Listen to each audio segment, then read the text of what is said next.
ছেলের জন্মদিনেই বিচ্ছেদের ইঙ্গিত দিয়েছিলেন অভিনেত্রী মানসী সেনগুপ্ত। সন্তানের উদ্দেশ্যে শুভেচ্ছা জানিয়ে তিনি লিখেছিলেন, তিনি সন্তানের মা ও বাবা। এই মন্তব্যকে ঘিরেই শুরু হয় মানসীর বিচ্ছেদের জল্পনা। পরে নিজেই সেই জল্পনায় শিলমোহর দেন। আর এবার তিনি নিলেন আরও একটি বড় সিদ্ধান্ত। সম্প্রতি সমাজ মাধ্যমে একটি পোস্ট করে মানসী জানিয়ে দেন তিনি আর ব্লগিং করবেন না।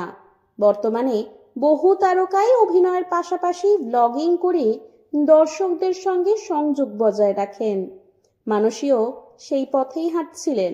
তবে সাম্প্রতিক কিছু ঘটনায় তিনি এই সিদ্ধান্ত বদলাতে বাধ্য হন।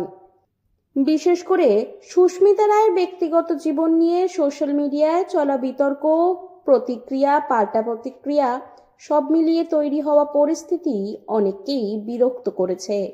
শুধু নেটিজেন নয়, বিনোদন জগতের একাংশও এতে অসন্তুষ্ট।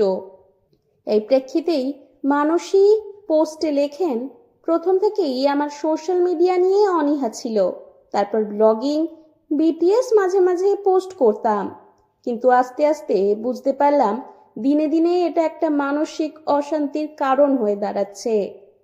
তাই ঠিক করেছি আমি আজ থেকে কোনো রকম ব্লগিং করব না। চারিপাশে কিছু কিছু ব্লগার যে শুরু করেছে তা খুব কুরুচিকর, এগুলো বন্ধ হওয়া দরকার। অন্যদিকে নিজের ব্যক্তিগত জীবন নিয়েও খোলামেলা কথা বলেছেন মানসী। বিচ্ছেদের প্রসঙ্গে তিনি জানিয়েছেন, আমরা বিচ্ছেদের পথে হাঁটছি।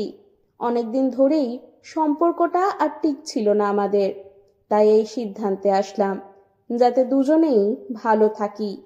বিচ্ছেদের পর সোশ্যাল মিডিয়া ব্লগিং থেকে এবার বিরত থাকবেন মানসী।